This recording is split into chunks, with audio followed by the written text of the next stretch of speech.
Welcome to Ever City. It's a megapolis built inside a relatively young mountain. Everest is only about 55 million years old, but it's already the highest mountain in the world, 29,000 feet. Picture the Statue of Liberty. Now, imagine she had 83 twin brothers and sisters, and they were all standing on top of each other. If you wanted to get there back in the day, you had to pass some serious fitness tests, train for months, have perfect health, and spend a lot of money. Oh, and be a little crazy.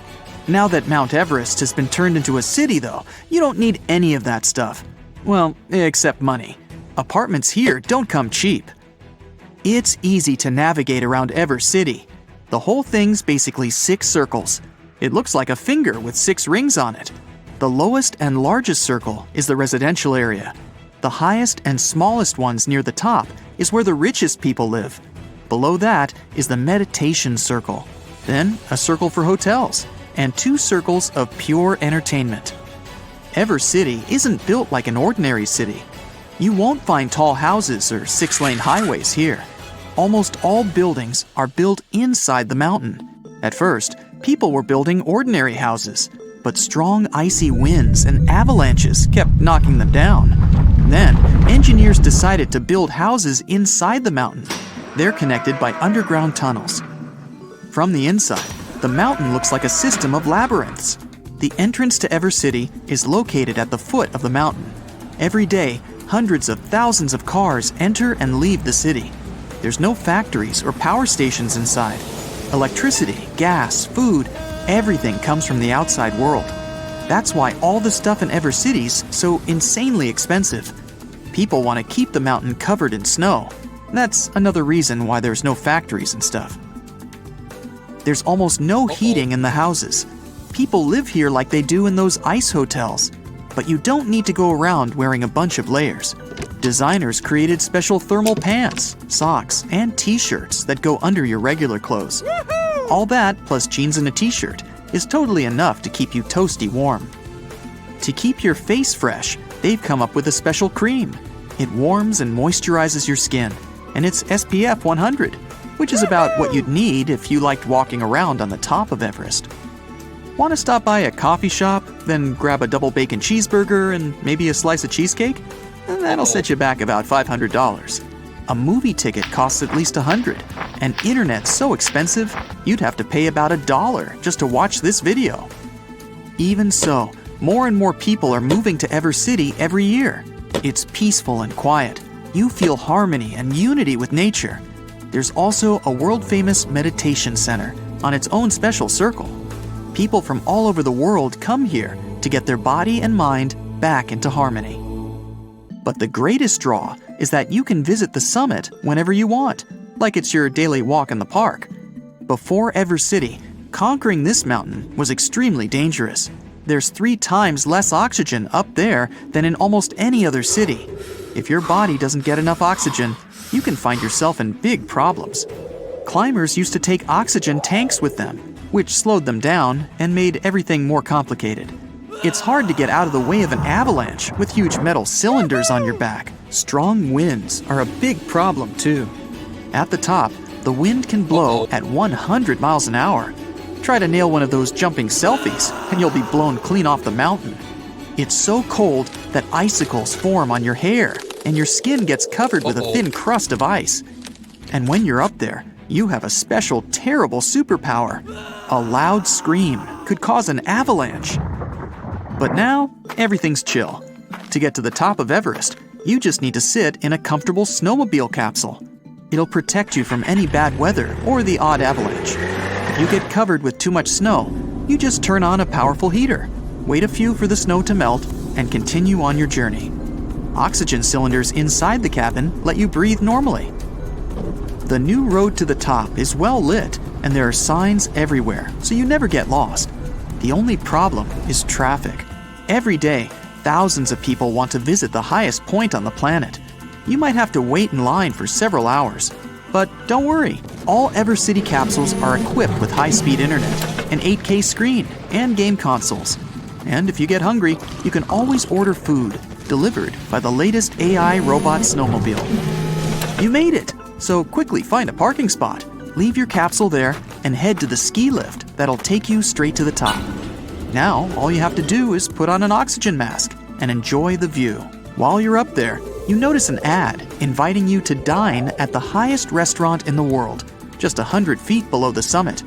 It'll set you back around $10,000. Tempting, but you're not hungry. Feel like the king of the world. Dine with us at Best Food Ever Rest. Pretty good ads, but you already feel like the king of the world. You scream with delight and... well, unfortunately, you just can't stay up there forever. There's not that much space at the top, so they only give you about a minute to enjoy the view. But it's okay, you can come back tomorrow. There are 2 ways back down the mountain. You can get in your capsule and drive home, or grab a snowboard and ride down. But before you rent some skis or snowboard, you need to show your Everest driver's license. It says if you've passed the special snowboard and skiing test. You take a snowboard and jet down a lit track. You zoom past the top of some houses sticking out just below the summit. That's where the wealthiest people live. They can just walk out their front doors and take a special elevator up to the top. You'd need to be a billionaire to have one of those houses, but there are over 2,000 of them right now, about half of them from the USA and China. Unfortunately, you live much lower down the mountain, but that has its advantages. The lower you live, the less you pay for food, entertainment, and electricity. You glide into the meditation center for a bit. A special ventilation system delivers air directly from the top of the mountain, plus a little added oxygen. You breathe in pure harmony. All 6 rings of Evercity have 360-degree views, and from way up there, all you can see is peaceful snowy mountains mixing with wispy clouds. After meditation, you head down to the entertainment rings. They've got it all: coffee shops, any meal you can think of, shows, bowling, arcades, even an ice skating rink that's half inside, half outside the mountain. There are different gyms, but they all have one thing in common: sun baths. You lie down in a hammock or bed, and curtains slide apart above your head. The sun shines through the sealed windows, and you get a full dose of the purest sunlight on Earth. Just 5 minutes, and you're ready for the rest of your day. If you don't want to go outside anymore, you can get home through the tunnels. They're not dark and cold, if that's what you're thinking. Evercity tunnels look like ice caves, lit up by hundreds of lights. It feels like a snowy fairy tale. After a short walk, you get to your apartment. It's compact, but cozy. To save money on electricity, you chose to go without a fridge. No problem, you keep your food in a little box just outside your window. The snow will keep it cold. With the help of a heating and filtration system, you get all the water you need from the millions of tons of snow on Everest. It's the cleanest water around. In the evening, you go down and watch a movie. There's an outdoor cinema at the foot of the mountain. At night, a huge machine projects movies directly onto the snowy surface of Everest. You watch the movie in capsules, either alone or in groups, kind of like a drive-in. Come on over! Visit Evercity any time of the year. The near future. Our planet is running out of energy sources, and the human population is growing.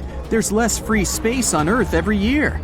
People have to move to other planets as soon as possible, but there isn't enough energy for spaceships and interstellar voyages. You're a member of a group of scientists searching for energy sources in the universe.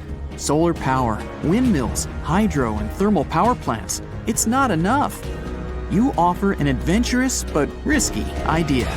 You want to create an object and accelerate it to the speed of light. This object will start generating infinite energy. Other scientists immediately reject this idea. Such an experiment can destroy the entire planet and even the solar system. If something moves faster than light particles, it creates a black hole. To reduce the risks, you suggest speeding up a small and thin object, like a simple needle. As soon as it reaches the speed of light and releases energy, special machines similar to solar panels will absorb this energy. Only 1 millisecond of moving at the speed of light will be enough for humanity. Then, the needle should be stopped.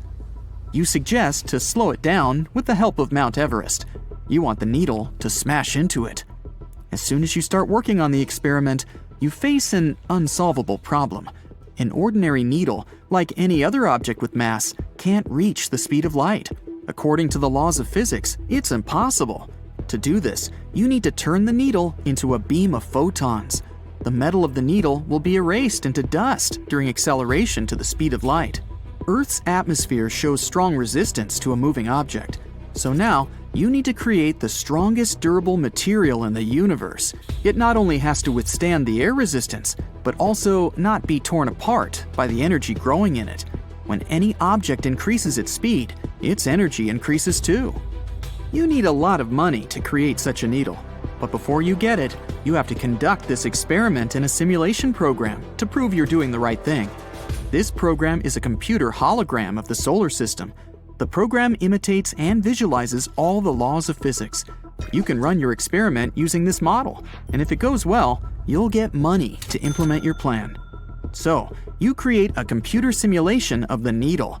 Then, you build a machine with an incredibly powerful engine. It works like a rocket. Several motors are attached to the needle. They help reach the speed of sound, then charge the needle with energy and release it. Using the charge force, the needle should accelerate to the speed of light and crash into Everest. You'd need to set the launch spot of the needle a long way from the mountain for the whole operation to work out. Air resistance greatly hinders the acceleration. The needle's path must pass through thousands of miles of free space. You decide that it's better to launch the experiment from space, where there's no resistance. To do this, you build a base on the moon in the simulation. Computers calculate the exact start time and needle position. You need to know the speed of the Earth's movement around its axis and the moon's movement around our planet. The slightest deviation from the course can cause the needle to crash into the ocean or a city.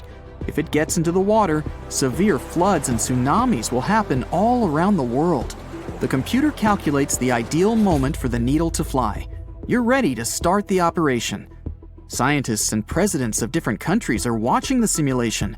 You're so nervous, you're sweating. You come up to the computer and press the start button. Everyone is looking at the big screen. A rocket with a needle placed on top flies up. It's rising high above the moon. It reaches the speed of sound. The first engine falls off. The rocket's mass decreases and its speed increases. Half the distance between our planet and the moon is gone. There's 2 engine turbines left. The speed of sound is exceeded by 10 times. The second engine falls off. The needle is approaching the Earth's atmosphere. The third engine generates a huge charge of energy, strikes it into the needle, and flies away. The needle turns bright red and hot like the sun. It penetrates the Earth's atmosphere. The protective layers of our planet can't prevent the needle from reaching its goal. The sky lights up with a bright flash. In the next half second, the needle will hit Everest at the speed of light. 2 seconds later, your experiment will fail. And here's why. The greater the speed of any object, the larger the mass and the amount of energy that accumulates inside. When the needle reaches the speed of light, its energy begins to increase indefinitely. The mass grows to infinity. And when this happens, a black hole is formed. A massive object with an incredible gravitational force that absorbs absolutely everything, even light particles, photons, and the time dimension. This is called the event horizon. Literally, everything that is an event, time, space, matter, is absorbed by the black hole. No one knows what is inside the black hole. After 1 millisecond, the needle almost reaches the speed of light. It releases a huge amount of energy into the atmosphere. If you look at it in slow motion, you can see how the air is ionized. That is, the air molecules are split. In nature, this process occurs during lightning flashes. Our sun also has ionizing energy and disinfects the air. The needle cuts through the Earth's atmosphere. The sky is lit up with a bright light. All the clouds and every water molecule around the needle instantly evaporate at the high temperature. The sky becomes crystal clear hundreds of miles around the spot. In the center of this clean circle is the needle, and it's approaching Mount Everest. Hundreds of thousands of tons of snow burn up as soon as the needle gets close to it. It has reached the speed of light. A thick layer of ground melts and flies away in different directions. It looks like someone has thrown a spear into an ice cream mountain. Everest can't handle so much energy and is torn apart into 1,000,000 pieces like a sandcastle. The incredible power of the blast wave destroys everything around. Stone, wood, soil, leaves, concrete, everything falls apart into billions of pieces because of the powerful energy and heat. Then, all these molecules are erased. The needle moves faster than photons, and as soon as it overtakes the light, it starts to overtake time. From the needle's point of view, all events begin to go in reverse. The mass of the needle becomes infinite, and the greater the mass, the greater the energy. A burst of unthinkable gravitational force absorbs all space. Land, trees, nearby cities, the Earth's crust, and the core, everything disappears in a matter of seconds. A black hole absorbs light and time. An absolute black void has come. The black hole is growing. Holographic International Space Station is shrinking thanks to the strong pressure of gravity and is being pulled into a black void. Then it's the moon's turn. The force of gravity increases quickly. The hole is getting heavier and more massive. All the planets of the solar system collapse as the gravitational black giant grows. The sunlight goes in and never comes back. The black hole becomes thousands of times heavier than the sun. Our star splits into millions of thin strips of light, like spaghetti, and spits out powerful streams of energy. An empty sector of outer space with an expanding black hole is in the place where our solar system was just moments ago. Meteorites flying past it also fall into the trap. Just one small needle managed to cause such a disaster. The simulation ends. The program breaks down because it can't calculate further events. You realize it was a bad idea after all. You decide you'll try to get the energy from the Earth's core instead. There are many miles of undiscovered areas beneath the crust we can't even come close to. Scientists found what appears to be underground mountains buried inside the mantle. Our planet is divided into 3 layers: the crust, the mantle, and the core. The crust is where 8 billion people, trillions of trees, and millions of animals live and thrive. There are also different types of crust in the land and the ocean. The oceanic crust contains unique rocks and is denser than the land crust. We all see how the Earth is divided and color-coded to show the crust, mantle, and core in textbooks. But there are also special layers in between that not everyone talks about.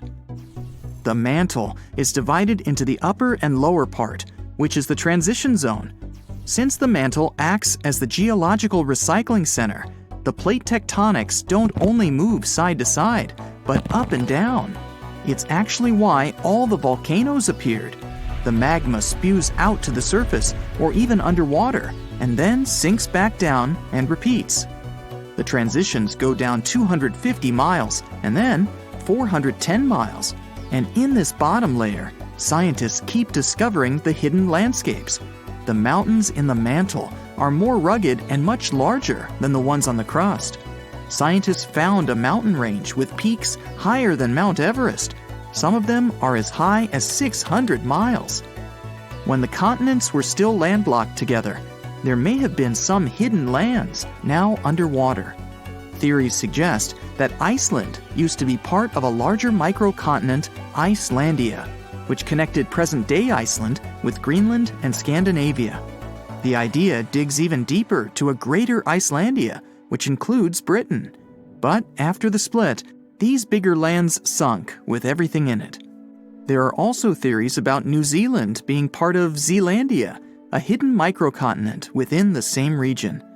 So it could be that these mountains used to be part of old Earth that are underground over the billions of years of natural occurrences. But still, it isn't very likely. One theory is that these underground mountain ranges could be leftover slabs of rock that descended from the surface to the transition zone from the moving of the tectonic plates. As they sink, the large pieces break down into smaller ones, and as they compile over the millions of years, they form what appears to be underground mountains. Since the mantle is the geologic recycling zone, it's likely that the rocks down there used to be part of the surface. They weren't large pieces of land that got hidden, just like dogs hide bones in the garden, but it takes way more time to hide mountains. Some parts of the mantle appear to be smooth, while others aren't so much. The parts that have a cluster of rocks could contain hidden elements in the underground mountains. The smoother parts don't have much seismic or volcanic activity, while the rough parts do. The best way to study those underground landscapes is to wait for an earthquake or a volcano eruption to happen. Seismologists can observe the Earth's interior with special scanners, just like doctors use ultrasound to examine a patient. They can even see minor details and not huge chunks of rocks. A strong enough earthquake can send shock waves to the Earth's interior, even through the core and back up to the surface. Depending on where they occur, seismologists can observe and study the intensity of the waves as they move back and forth. On smooth rocks, the waves can travel in a straight line, but once they reach a rough area, the waves tend to scatter. The temperature and composition of the materials can make the waves move faster or slower. But this info isn't exactly accurate and won't contribute a lot to the actual data of the underground mountains. So, by analyzing the scattered waves on ships and utilizing the Earth's magnetic field, scientists can figure out everything they need to know. But these studies are only good enough to figure out the interior in today's state, not how the Earth changed over the past 4.5 billion years. However, scientists are certain that mantle material still dates back to the beginning of Earth's original formation. The question, why not just dig a hole to the center of the Earth and see what's going on down there, might seem logical. The deepest hole humans have dug so far is the Kola Deep borehole in the Russian Arctic that goes more than 40,000 feet deep. The locals claim they can actually hear screaming coming from below. It took almost 20 years to drill as far as they went, but it's literally merely scratching the surface of what's underneath. They dug about 1/3 of the crust, which is only 0.2% to the center of the Earth. Getting there is beyond us, just like trying to reach the sun. No human can handle the amount of pressure down there. Going down the Mariana Trench, the Earth's deepest point, requires special gear to withstand all the immense pressure. It'll cost a fortune to build that tech to get us to the center of our planet. Evidence of diamonds buried deep in Brazil shows that everything we do on the crust's surface can affect things miles below, even towards the mantle. Scientists dug up 6 diamonds that could hold tiny mineral grains. As they're called in the mineral world, these inclusions have a chemistry composition where they originated deep in the Earth. Typical diamonds are formed at depths less than 125 miles in the upper mantle, where it's extremely hot.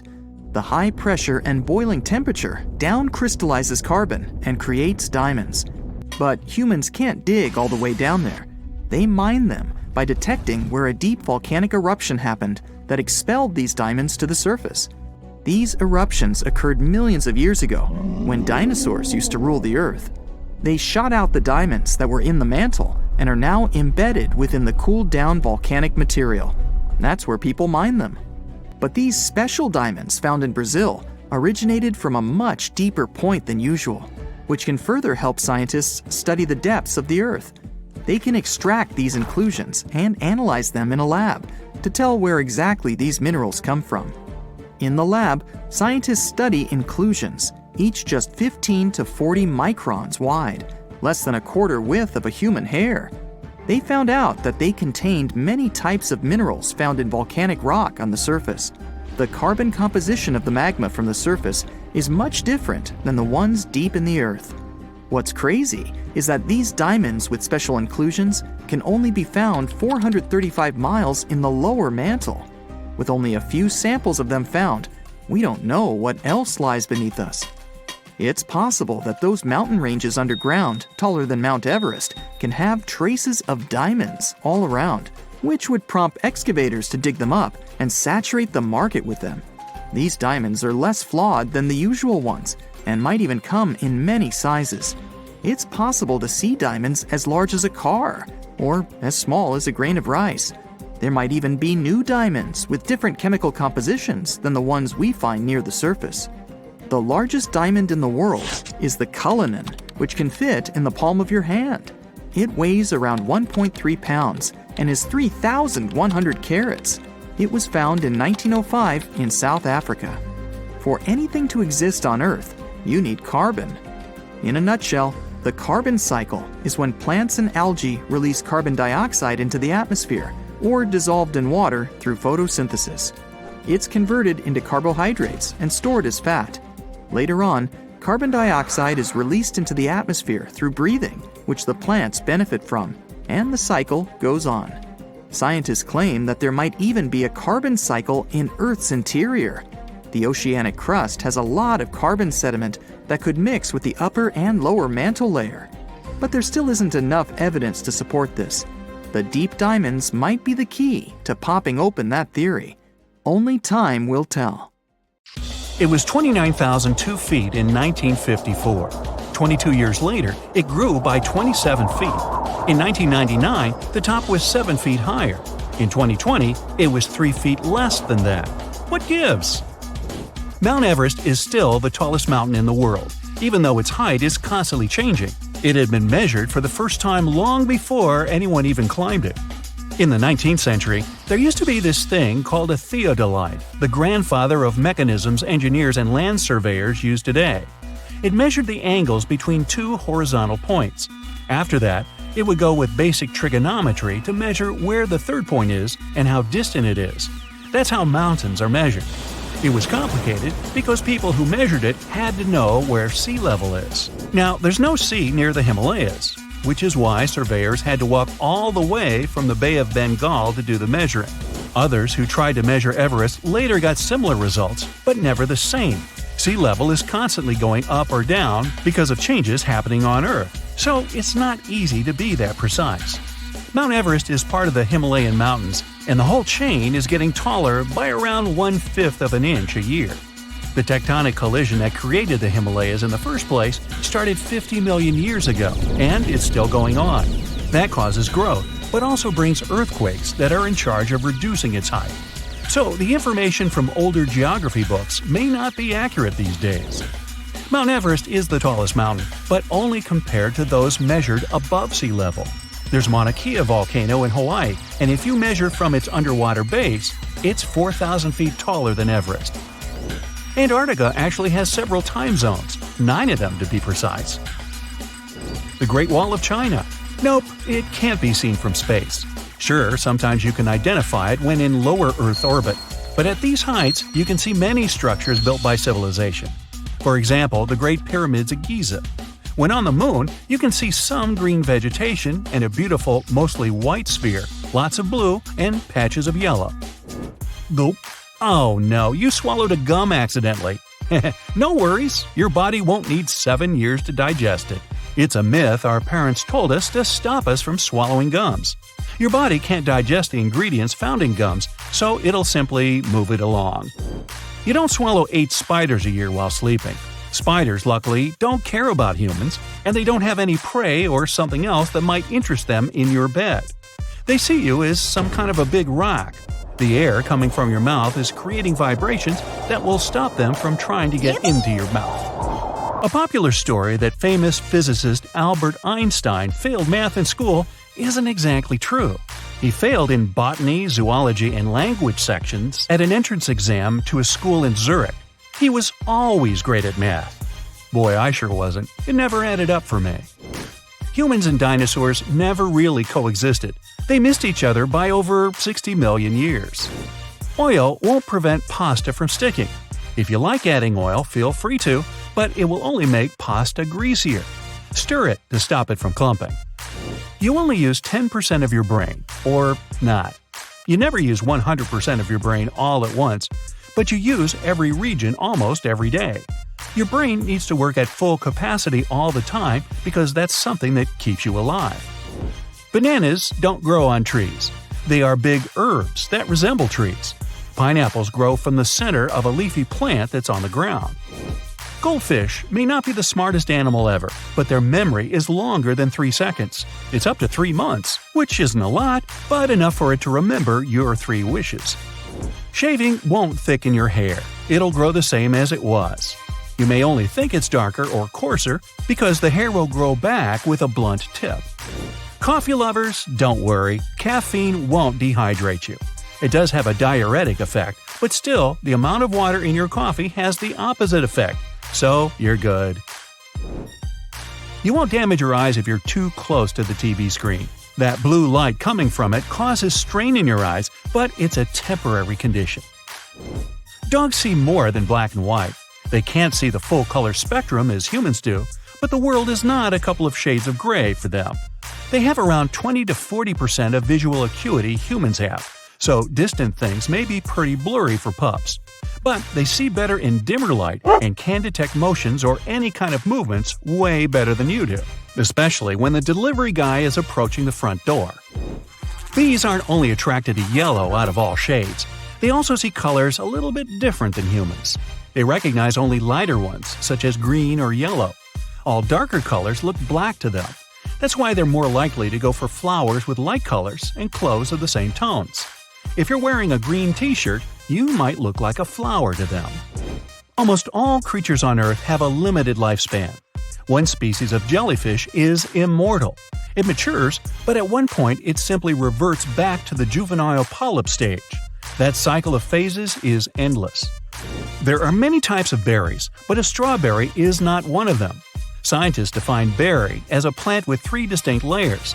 There's an outer skin, a fleshy middle, and internal seeds. That means watermelon, grapes, and eggplants are technically berries. Polar bears aren't really white. They have black skin, and their fur is clear and hollow. They only look white because light hits their fur and stays trapped inside of that hollow part of a particular hair. That causes something called luminescence. With all that, salt particles stick to their fur and then start scattering light. If you set a chameleon on a yellow surface, it'll turn yellow. If you set it on a red one, it'll turn red. In fact, chameleons don't change their own color to adjust to the color of their surrounding. Their mood, the amount of light, and temperature makes them change color. So when you see a bright yellow chameleon, it might be angry. Giraffes have the same number of neck vertebrae as you do. An average human neck is only 4 inches long, while giraffes usually have a 6-foot neck. But both have 7 bones in their necks. Pirates don't have eye patches to cover an eye that's missing, but to increase their night vision. They had to be aware of everything going on around them. So, many think it's just a dry desert with nothing but sand over there. But research shows there's definitely water on Mars. Scientists found big saltwater lakes under the ice at the planet's south pole. Bats are not blind. Their eyes are small and they don't see that well during the daytime, especially not so sharp and colorful as humans do. But their vision is adapted to different conditions and is excellent during the nighttime, unlike ours. Black holes aren't invisible. A black hole is a very compact and huge object that has an extremely powerful gravitational pull, so strong even light can't avoid it. The swallowing center is something scientists call the event horizon. It's surrounded by a glowing circle made of rock, debris, and space dust, so it can be seen pretty well. Scientists even got the first pictures of it. Despite what the name says, Iceland is not really covered with ice. The coast is ice-free during the entire winter. There are glaciers, but also lots of geysers and active volcanoes. In 2010, one of them woke up and threw up so much ash into the sky, air transport across Europe had to be stopped for a couple of days. Green peas, lentils, peanuts. Wait, peanuts? Yup, that's right. They don't belong to the group of nuts, but legumes. Moon has a dark side. Not quite. The side that's facing away from the Earth is no darker than any other part of its surface. Sunlight equally falls on all of its sides, so it only seems to be dark from our perspective. When we think of active volcanoes, one region comes to mind: the Ring of Fire in the Pacific Ocean. 3/4 of Earth's volcanoes sit within this belt. Compare the area to Australia, which doesn't have any volcanic activity. The old continent of Europe is also calm, or at least we like to think so. Can you guess what the most active volcano in Europe is? If you thought of Mount Etna on the island of Sicily in Italy, you were right. The volcano has erupted about 200 times and has been far from sleeping in recent decades. The last time this happened was in August 2023. The highest mountain in the Mediterranean is 500 million years old. But in Iceland, there is a much younger volcano. It sprang into action on the 10th of July 2023. In the afternoon, 3 fissures appeared in the ground on a peninsula in the southwest of the island. This was at a base of a small mountain peak. Its name means Little Ram in the local language. The volcano spewed molten lava high into the air. There were also gas plumes in the area. But the scientific community wasn't surprised by the event. They already knew about the volcanic area that stretches between the cities of Reykjavik and Keflavik. Its name is hard to pronounce. Hey, I want to buy a vowel. It had already erupted during the previous 2 summers. This activity came after 8 centuries of dormancy. In the days leading up to the latest eruption, seismologists, the scientists who study earthquakes, recorded over 12,000 tremors. When the ground opened up in July, the fissures were over 1.5 miles long. The following morning, 2 of them closed. All the lava was now coming out of the last fissure. It grew into an elongated cone, the simplest shape of volcano we are all familiar with. The lava soon filled a large crater. It grew almost 100 feet tall during the first week, and it is still growing. On the night when the eruption started, lava spread out in all directions. Its cinders set ablaze the dry moss in the vicinity. Local authorities closed off the surrounding area. There were toxic gases from the volcanoes and smoke from the burning moss. Firefighters flocked to the area. After a week, they proclaimed the area safe. Visitors soon came to witness the birth of Europe's youngest volcano. This form of tourism is quite developed in Iceland. People come from all over the world to watch active volcanoes. The land of fire and ice is home to more than 130 volcanoes. Some 30 of them are active. Now, I know what you're thinking right now. Is volcano tourism safe? In Iceland, it is. The country's authorities research and constantly monitor all of the hotspots. The island is dotted with several dozen seismic stations. These help researchers accurately predict future eruptions, and emergency services are accustomed to these sorts of events. They can quickly cordon off danger zones. This is what happened in 2010. A volcano in the south of the island, the name of which everyone struggled to pronounce, erupted. It spewed out a plume of steam and ash that was 7 miles high. This wasn't a fun time to be an air traveler. Winds carried the enormous plume southeast toward northern Europe. Many countries closed their airspace for several days for safety reasons. The volcano erupted in March, but the Earth was shaking from January the same year, so seismologists knew that an eruption was approaching. When it comes to the continent's youngest volcano, the tourist infrastructure is already there. Visitors can leave their cars at a designated parking lot. Then they go on a 5-hour-long trek. This leads to a viewing deck. Tourists are so close to the epicenter that they can feel the heat haze from the crater. The sight is the most impressive at nighttime. Safety is never a concern. Scientists regularly chart out hazard maps that outline the borders of lava fields. This way, visitors who stick by the rules are never in harm's way. More than a week after the eruption started, a section of the crater collapsed. Lava flowed downhill west of the volcano. This majestic, smoldering hot river is slow-moving lava. Scientists categorize it as an AA type. The term is Hawaiian. It describes basaltic lava that has a rough and brittle surface. The flow is composed of broken lava blocks that are called clinkers. They fall off as the substance flows. This reveals red-hot areas. The cooler sections of lava are gray and black in color. When it moves forward, it produces a distinctive sound like shattering glass. Nearly a month after the eruption of the new volcano, we got aerial footage of an interesting phenomenon. A tornado formed directly over the lava flow. This occurs due to the high temperatures in the area. When the conditions are right, a column of heated air can easily turn into a mini tornado. Scientists observed a similar event happen during the 2018 eruption of Mount Kilauea in Hawaii. The lava fields of Europe's second-largest island tell the story of the creation of Iceland. It sits above the place where the North American and Eurasian plates meet each other. Tectonic plates are huge, rocky chunks of Earth's most outer layer. There are roughly 20 of them. They rest on a partially molten layer of rock. All the lava we see on the surface starts its journey here. You could say that these plates float on molten rock. Their boundaries are unstable, so when two plates grind past each other, they release tremendous amounts of energy. The formation of volcanoes is one result. These are places where the molten rock travels upward to the surface. Iceland began to form some 60 million years ago. The tectonic plates under the ocean drifted apart. Enough lava piled up on the surface to create solid ground. This ancient rock is under the waves today.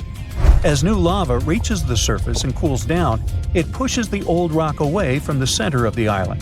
That's why the oldest parts of Iceland aren't 60, but only 16 million years old. The country's active lava fields are young in geological terms. Some of them are under 1,000 years old. Scientists consider the island a hot spot for volcanoes, pun intended. Nearly a third of the basaltic lava that reaches the Earth's surface in recorded history came from Icelandic eruptions. Fissure swarms, like the ones before the 2023 eruption, cover 30% of the Nordic country. For this reason, only a quarter of the island is inhabited. Norse Vikings were the first people to settle in Iceland at the beginning of the 10th century. Nature threw them a loud welcoming party. Just a few years after their arrival, they witnessed one of the greatest volcanic eruptions in history. Vikings came from a region without volcanoes, so they had no clue as to what was going on. Today, Icelanders are used to such events. This is good because their homeland is entering a new era of volcanic activity. Volcanologists suspect that recent events are an introduction to decades of more frequent eruptions. The peninsula that is home to Earth's youngest volcano is just 17 miles southwest of Iceland's capital city. It's been dormant for a long time. Present-day eruptions there are a reminder that the natural processes that created Iceland are still ongoing. Recently, scientists discovered that there's a historical link between volcanic eruptions in the north of Europe and glaciers. Our planet went through at least 5 major ice ages. These were exceptionally lengthy periods when the average temperature on Earth dropped. The result was the expansion of ice sheets across northern Europe and North America. The last ice age ended some 10,000 years ago. Researchers are still trying to fully understand how these glacial periods affected volcanic activity. They suspect that the sheer weight of all that ice disrupts the flow of magma underground. When glaciers retreat, the pressure is lifted. This makes it easier for lava to flow upward to the surface where it bursts.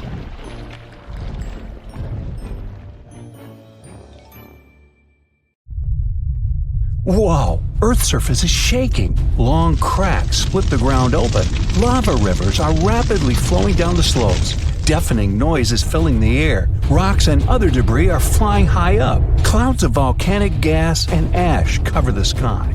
Now, this is not a plot of a blockbuster disaster movie. It's what happens when supervolcanoes decide to erupt. But this is likely not the scenario that will take place when the world's largest volcano, Mauna Loa, decides to finish its long nap. In 2021, scientists were sure it would happen soon, but so far, nothing.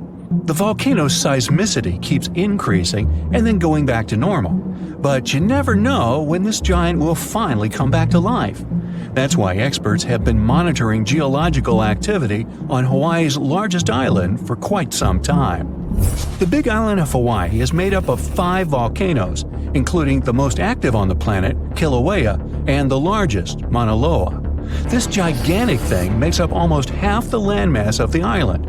And what lava Kilauea emits in one day, Mauna Loa could spew out within 20 minutes. That's what it did in 1984.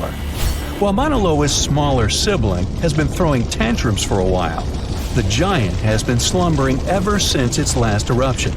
But very recently, the Hawaii Volcano Observatory has recorded more than 200 mini-earthquakes below Mauna Loa. It likely means an increased flow of magma down there.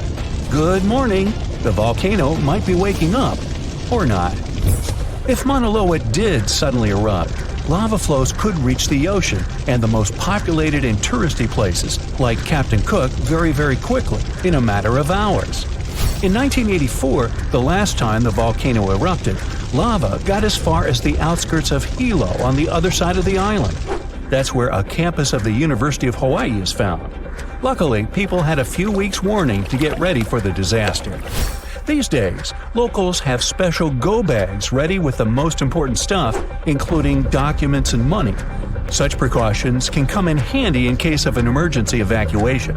Even though most Mauna Loa eruptions have so far only affected the summit area, several of them sent lava all the way down to the ocean, and you never know how powerful the next eruption will be. Now, what is the highest mountain on Earth? Mount Everest, you say? Well, it depends. From seafloor to the summit, Mauna Loa is 1,000 feet taller than the famous Himalayan peak. The volcano is so big, it makes the Pacific plate it's sitting on literally slump under its weight. Scientists say that when this monster of a volcano erupts, the volume of lava coming out per unit will be life-threatening. Over its recorded history, Mauna Loa has been erupting regularly, almost every 6 years. And even though the last eruption of the volcano occurred about 40 years ago, scientists are certain it'll happen again. Now, remember the scene I showed you at the beginning? Well, you can relax. It's not likely to happen with Mauna Loa. The thing is, big island volcanoes, including Mauna Loa, aren't very volatile. That's because they're shield volcanoes. These volcanoes got such a name because they aren't really very high and resemble a warrior's shield placed flat on the ground. Shield volcanoes get formed by very fluid lava. It travels farther and forms much thinner flows than lava erupted from a stratovolcano, which is conically shaped and tall, like the infamous Krakatoa in Indonesia. So if, or should I say when, Mauna Loa erupts, there probably won't be ash clouds and tons of debris. The most dangerous thing will be lava. Since Mauna Loa is a shield volcano, its lava is extremely fluid and voluminous, which allows it to flow far and fast. Using theoretical vent maps, experts from the Hawaii Volcano Observatory have made charts of possible lava flows. They're kind of worried about earthquakes clustering at high rates. It likely means that lava is on the move under the surface. 500 to 600 earthquakes per day are a serious reason to be on high alert. On the other hand, it doesn't necessarily mean a disaster or inevitable eruption. Around a decade ago, several earthquakes that happened at the same time signaled that something was happening under Mauna Loa. But an eruption didn't occur. Instead, half the volcano shifted a bit to the south. This way, it probably gave more room to magma so that it had enough space to stay beneath the surface. Now, let's get back to the catastrophic eruption we saw at the beginning of the video. That's what often happens when a supervolcano erupts. Those are volcanoes that have at least once had an eruption with a volcanic explosivity index of 8, which is the largest recorded number on the index. Supervolcanoes are often extremely large, with no cone at all.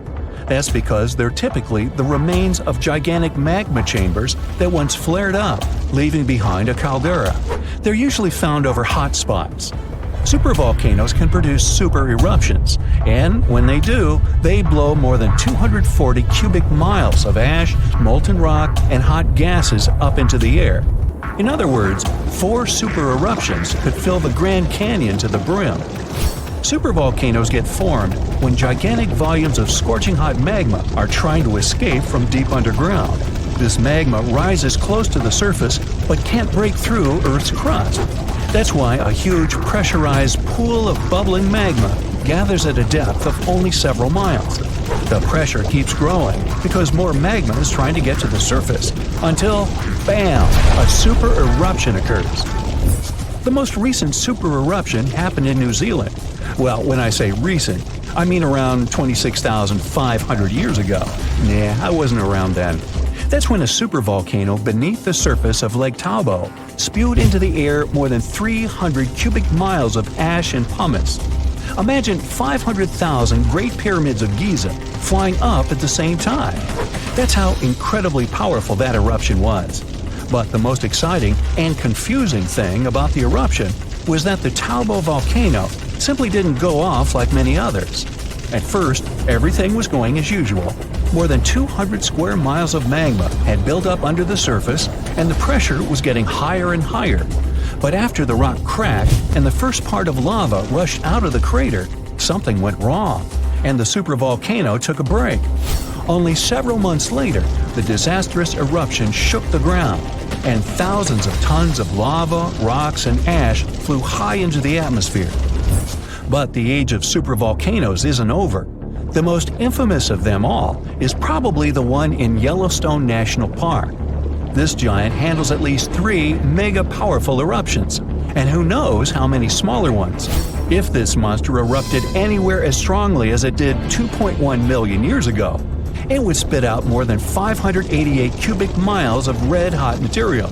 You can probably picture it more vividly if I tell you that this volume is comparable to 65 million Capitol rotundas in Washington, D.C. piled together. Wow. Anyway, scientists are sure that Yellowstone doesn't present any danger these days. For an eruption to happen, magma inside must be at least 50% molten. With the Yellowstone caldera, this number is just 5 to 15%. But of course, Yellowstone isn't the only supervolcano on our planet. There's also New Zealand's Tabo you already know about, Japan's Eri Caldera, California's Long Valley, Indonesia's Toba. Any of them can one day produce a super eruption. There are also several so-called supervolcanoes that haven't lived up to this name yet because they've never produced anything like a super eruption. For example, in 1883, Indonesian volcano Krakatoa went off. The power of the eruption tore the volcano's walls open, and cold seawater rushed into its molten insides. The difference in temperature made the volcano blow up with a deafening boom. It was clearly heard 2,000 miles away in Australia. It earned the blast the title of the loudest sound in history. But even though the consequences of this event were truly catastrophic, it still turned out not powerful enough to be called a super eruption. Huaychan Volcano in Indonesia is not your ordinary lava-belching mountain. Instead of producing black smoke and red lava, as most volcanoes do, this eccentric guy lets out a blue flame and electric blue lava. This phenomenon occurs because the volcano contains some of the highest levels of sulfur in the world, and when the sulfuric gases interact with scorching air and get lit by the molten lava, they start to turn blue. Unfortunately, you can see this mesmerizing sight only at night, but you can smell it all day long. By the way, the world's largest acid lake is also located inside this crater. The Dead Sea has a high concentration of salt and minerals compared to other seas, even though it's technically a lake. Swimming is almost impossible, but people go there for the natural chemicals for the body. Floating on the surface is a great way to relax. This ancient body of water got its name because no macroscopic organisms can live there since it's 9.6 times saltier than oceans. Only a few bacteria and fungi can be found enjoying the salt. It's also Earth's lowest elevation on land at 1,400 feet below sea level. An underground crystal cave exists in Mexico, and it looks like some interstellar world. It's roughly 1,000 feet beneath the surface, with each spike measuring up to 35 feet in length and weighing up to 55 tons. These are some of the largest crystals in the world. Luscantire Beach is an endless strand of white sand dunes and azure water. But don't let the tropical vibes fool you. It's located in Scotland. That's why it mostly looks like this during May and June only. In December, the place gets only an average of 1 hour of sunshine per day, making it way more dramatic and monochrome. The Georgia Guidestones is a collection of giant stones in a star pattern. It has inscriptions in 8 languages, including Hindi, Chinese, and Swahili. It also has an astronomical calendar finished in 1980 and was built to last centuries. No one knows who built it or why. All the way over in sunny California is Sequoia National Park, home to the giant forest. It's been around for thousands of years. More than 8,000 of these colossal trees rule the land, including 10 of the largest living plants in the world. The General Sherman sequoia is estimated to be up to 2,700 years old and is recognized as the world's largest known living tree by volume. The famous stone heads of Easter Island have been around for hundreds of years. No one knows exactly why they were built. Some scientists think that local people believe the statues would make the soil more fertile. Soil analysis proved the heads did their job well, It's the best agricultural spot on the island. The chemical composition of the ancient hot springs in Pamukkale, Turkey, makes the water pouring over the edge look magical. They're not only good for cleansing your body, but the mind too. All the way in Saudi Arabia is a rock sliced perfectly in the middle with two pieces sitting parallel. What makes Al Nasla so unique is that it wasn't artificially done, but is a result of nature's work over the years. Now, this glacier may look like someone dropped tons of red paint in the middle of Antarctica, but it's actually the natural color. Blood Falls is a result of extreme salted water mixed with iron oxide, giving out this eerie vibe in the middle of nowhere. In early May 2018, New England observed one of the scariest and most dangerous phenomena ever, a super long-track tornado. The frightening natural phenomenon started not far from Charleston, New Hampshire, and traveled toward the town of Webster in Merrimack County. It took the tornado 33 minutes to cover 36 miles and become the third on the list of the longest track tornadoes in New England. In the Philippines, you can swim in some of the most crystal-clear waters and discover an underwater world below you in the province of Palawan. The municipality of Coron has white sandy beaches with many small boats riding through the many amazing sceneries. Tristan da Cunha is a small volcanic archipelago in the Atlantic, with the only neighboring cities of Buenos Aires, Argentina, and Cape Town, South Africa. It takes 7 days by ship to get to this unique place. If you want to escape from the rest of the world, staying with the 280 locals will make you feel like you're away from everything. During the first week of January 2018, unusually cold weather in the northeast United States froze the Atlantic Ocean in North Falmouth, Massachusetts. What's more, the ocean was frozen so thoroughly that people were walking on the waves. Now, that's obviously something you don't see every day. Red sand is what makes this beach unique and why tourists flock to Tianjin, China. A red-colored plant called a sueda salsa dwells in the saltwater. The whole beach is covered in red, with only the top layer of the sea visible. If there ever was a thing that said, "I defy gravity" out loud, it's the Stone of Tabasco in Argentina. The huge 300-ton boulder stands precariously on the edge of a cliff and rocks a little bit from side to side in the wind. People even checked it by putting glass bottles under one of its edges. They exploded with another movement of the rock.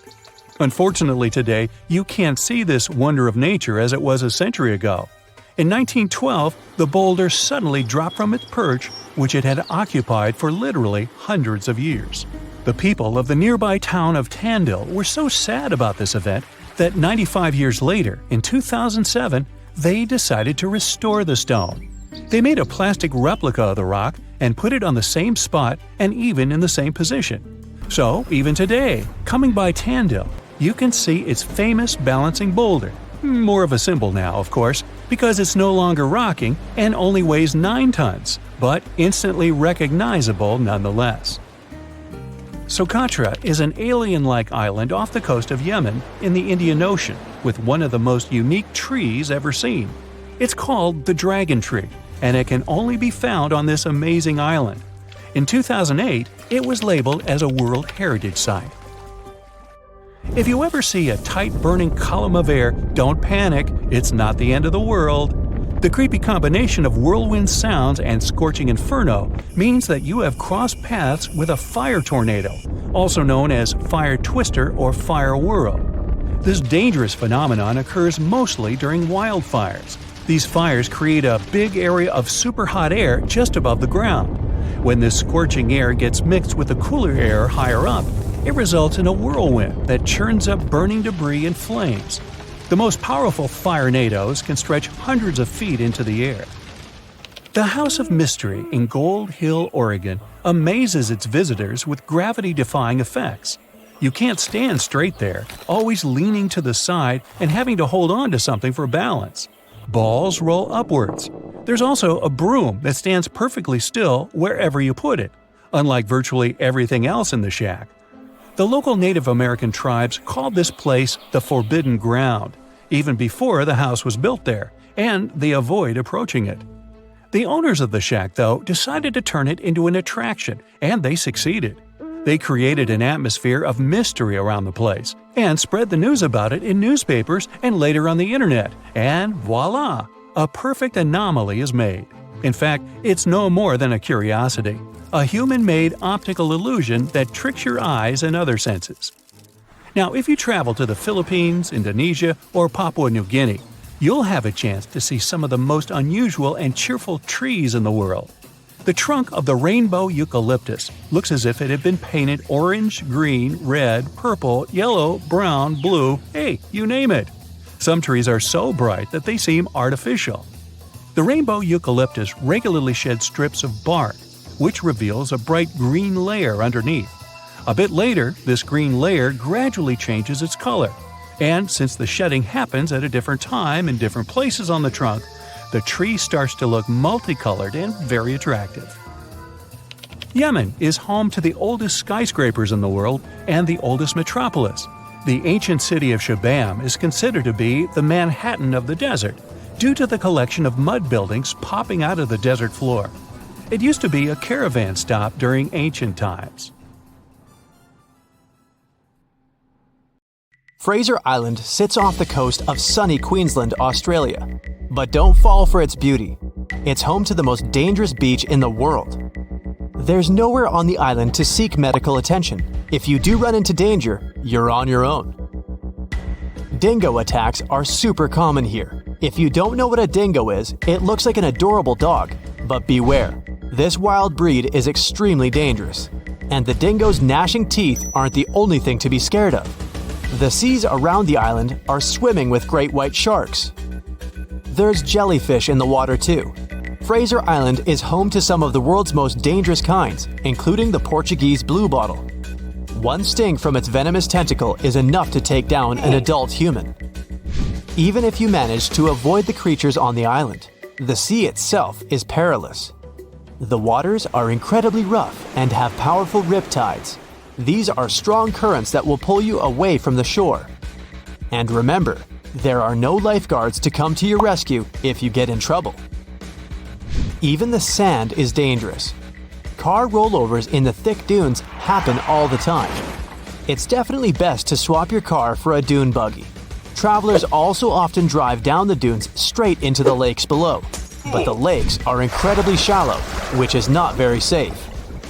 Fraser Island is also known for its beautiful lookout points, but you'll need to watch your step.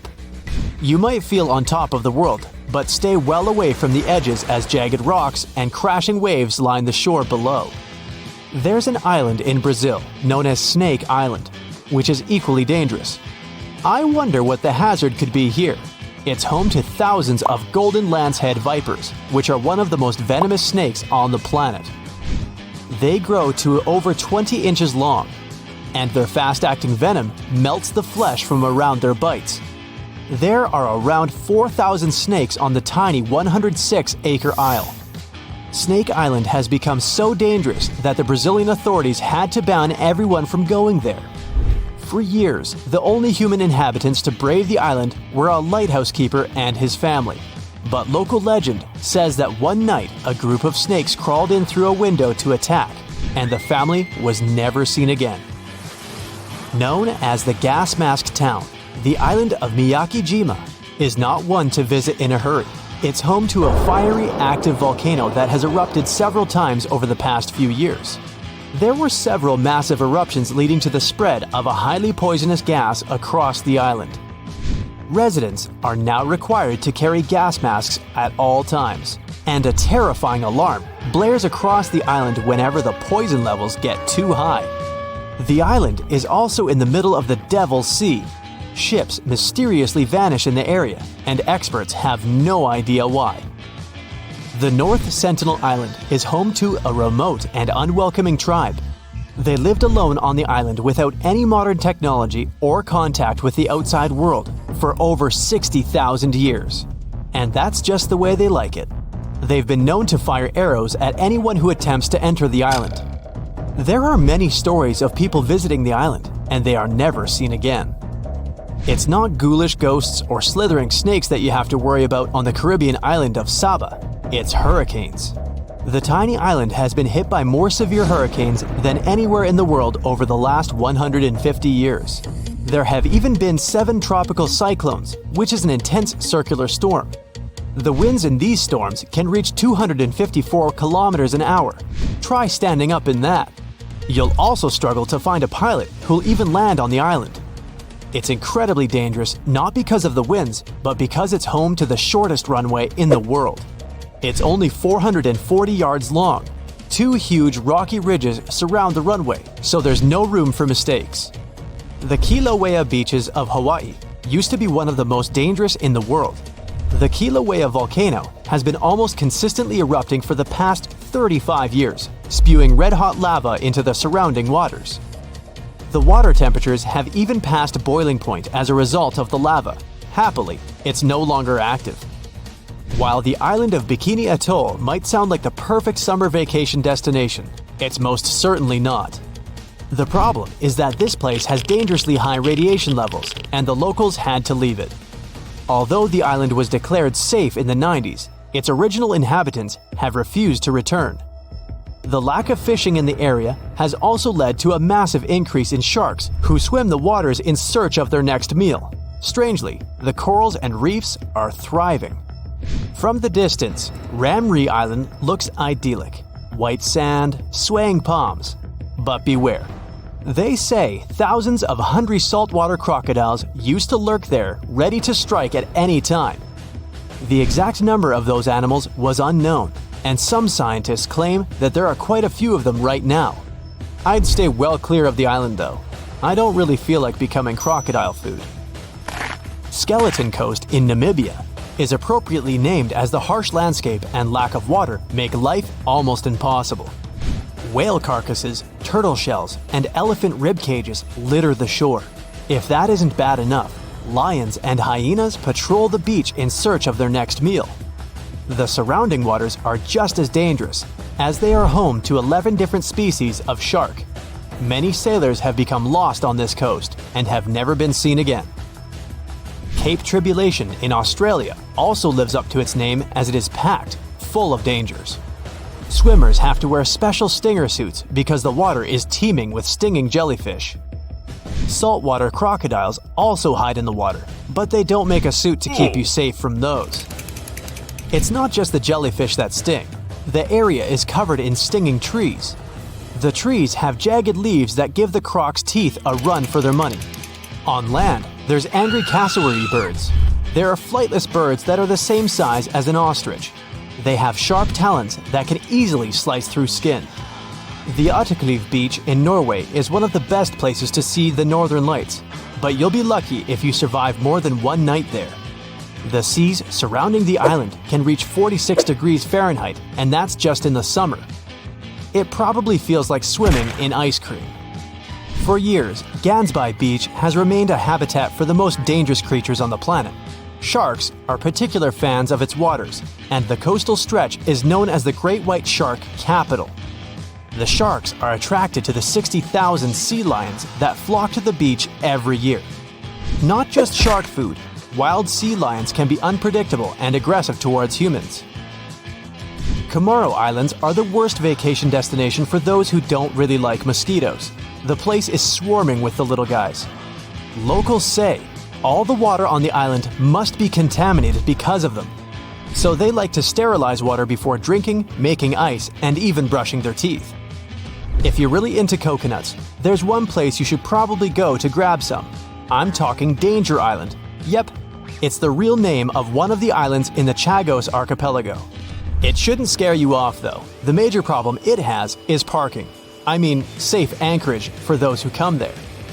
Finally, while it may sound dreamy, you're probably going to want to avoid the beaches of the Amazon. Sharp-toothed red-bellied piranhas, anacondas, and electric eels are just some of the beach's regular residents. It has one of the widest varieties of animal species on the planet, including the Amazonian giant centipede, which has a poisonous bite. It's not just the animals of the Amazon that you have to watch out for. Strychnos and curare are the 2 Amazonian plants that are super poisonous. One of the few places you haven't traveled to yet is a volcano. It's an opening in the Earth's crust through which hot gases, molten rock, and other stuff get to the surface of the planet. But which one should you choose? There are different kinds of them. For example, shield volcanoes are built almost entirely of solidified lava flows, or lava domes formed by small masses of lava that are too thick to travel great distances. You can also pick a cinder cone. It's the simplest kind of volcano out there. It's built from blobs of almost solid lava that erupts from a single vent. This lava is ejected into the air with great force. Then it breaks into tiny fragments that become solid and fall back as cinders. With time, they form an oval or circular cone around the vent. Such cones rarely rise more than 1,000 feet. But what if you choose something even more impressive? How about traveling down a stratovolcano? Huge, steep-sided, and powerful. Once you've made your choice, you also decide to opt for an active volcano that is erupting at this very moment. What you're observing now is called a glowing avalanche. The volcano has just erupted a huge portion of lava, which has created a pyroclastic flow. Its temperature can reach an insane 1,300 degrees Fahrenheit. You see how this flow gets formed from rock fragments and surges down the flank of the volcano at a speed of several hundred miles per hour. Ash is raining down on Earth like grayish, powdery snow. Volcanic ash consists of tiny particles of pulverized rock, volcanic glass, and minerals. When the ash gets mixed with the water from mountain streams and rivers, raging mud flows appear. Despite how scary it all looks, you get closer. Good thing you're wearing a protective suit that can withstand any temperature. The nearer you get, the more fumaroles you spot. These are holes and cracks at the base of the volcano and in its slopes. They emit huge clouds of steam and volcanic gases, carbon dioxide and sulfur dioxide. Some of the cracks are so large, you can probably squeeze through and sneak a peek inside the volcano. But you have a different destination, the crater. On your way there, you spot a strange conical structure on the side of the volcano. It looks like a horn growing on the main cone. It must be a secondary cone, also known as a parasitic cone. Such cones form around secondary vents that reach the surface of large volcanoes. In this case, an eruption can occur not only through the main vent at the top of the volcano, but also through these additional vents. In any case, that's not where you're heading. Soon, you reach the crater. It's a massive circular basin. When you go to its edge and look inside, you see it's also very deep. The lava vent, which is where you need to go, is at the bottom of the crater. But even before jumping into the vent, you spot some strange tubes hiding under the lava flow. Those are lava tubes, natural passages through which fresh liquid lava travels beneath the surface of the lava flow. You decide to make a detour and follow one of the tunnels. It's the main lava tube. You also spot several smaller tubes. They supply lava to one or more lava flows. If the volcano wasn't erupting at the moment, the lava would drain downslope from this tube system. The passages would have lava marks on the walls, a flat floor, and lava stalactites hanging from the ceiling. But even now, there's some empty space above the flowing lava. That's because it has eroded downward, making the tube deeper. But right now, you need to get back. You take the next turn and get back to the crater. You wait till the volcano spews another portion of boiling lava and dive into the volcano's throat. It's the entrance of the volcano. Lava and volcanic ash get ejected from here. The volcano's throat is wide, and you easily travel deeper down. The lava around you glows bright red and orange. That's because when it first bursts to the surface, its temperature can reach 2,200 degrees Fahrenheit. That's hot enough to melt iron. You move down the volcano's main vent. It's a weak point in our planet's crust. There, scorching hot magma manages to escape from its chamber and reach the surface. While going deeper and deeper into the vent, you notice sills. Sometimes, lava intrudes between the crack in the crust, pools there, and crystallizes. This creates deposits of ash and solidified lava. That's what sills are. Pretty soon, you reach a magma chamber. It's a large pool of molten rock. The one you're in at the moment is quite shallow. That's because it's not the main one. After traveling several more miles down through the vent, you get to another huge magma chamber. It supplies the small one beneath the base of the volcano. The main magma chamber lies in Earth's crust, which stretches from 3 to 44 miles deep. The molten rock there remains under extreme pressure, and the temperatures inside are incredibly high. With time, the rock surrounding the magma chamber starts to break and fracture. This creates outlets for the magma, and since it's made of a much less dense material than the surrounding rock, the magma begins to seep through the cracks to the surface. From the main chamber, it rises to the upper one. Then it makes its way to the surface in a powerful eruption. You explore the magma chamber and then decide to go even deeper than that, to the place from where all that molten rock gets into the magma chamber. You're moving through the crust. The volcano is located on land. That's why your trip takes longer than it would if you were traveling through the oceanic crust. It's only 3 to 6 miles wide. But the continental crust is much thicker. It can be 28 miles thick in some places. As you're going through the crust, you can't but notice its light color. That's because it consists mostly of granite. If you were going through the oceanic crust, the material surrounding you would be dark or nearly black because it has a different composition. The deeper you go, the hotter it becomes. Sure, the temperature here isn't as high as in the magma chamber, but still, at the boundary with the mantle, your thermometer shows 750 degrees Fahrenheit. At a depth of about 20 miles, you reach the boundary between the crust and the Earth's upper mantle. There, the pressure reaches a mind-boggling 10,000 atmospheres. That's where magma comes from. You could finish your journey and get back to the surface, but your curiosity gets the better of you. You decide to go deeper, all the way to the center of the Earth. The next layer on your way is the mantle.